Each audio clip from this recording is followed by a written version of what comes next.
The British merchants living in Viana do Castelo, a city further north, exported Vinho Verde, a young sparkling white wine, to the British Isles.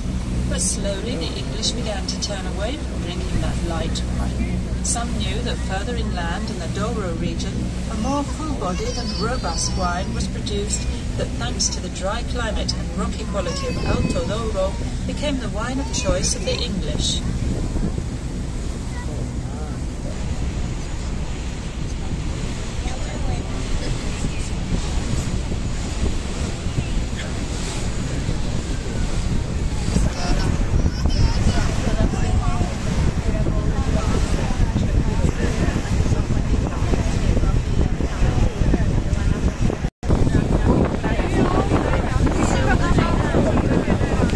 Museo do Vinho do Porto Museum.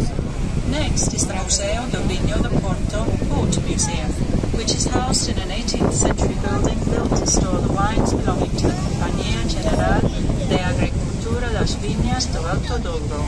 This museum is dedicated to the importance of port and its trade in the development of the city, and it seeks to be a memory while conveying to the visitor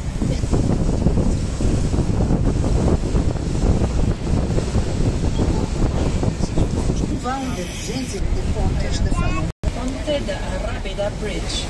We are now beside the Ponte de Arrábida Bridge, one of the most beautiful of its kind in the world. The increased use of motor vehicles and growing traffic in the middle of the 20th century forced the city to provide new solutions to the growing needs and increasing population.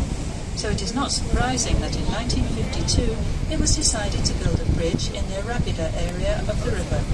With a span of 270 metres, it held the world record for reinforced concrete arch bridges for a while.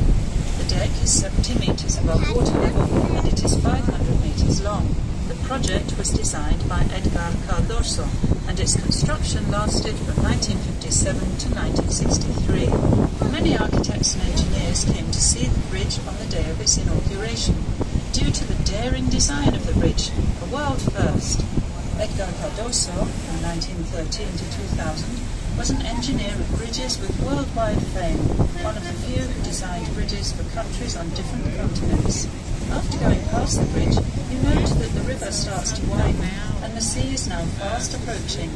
The River Douro is nearing the end of its journey of 930 kilometres, from Spain to here, finally passing through an area called France. It is a location very connected to fishing, and we can see here the various moored boats of fishermen who live there.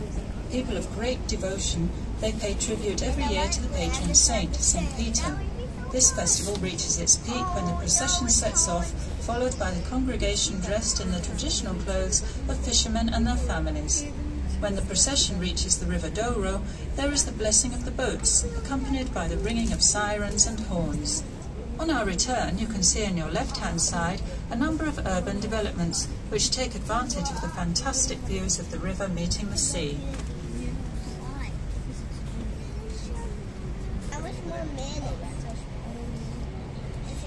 If it was 10, we would have enough.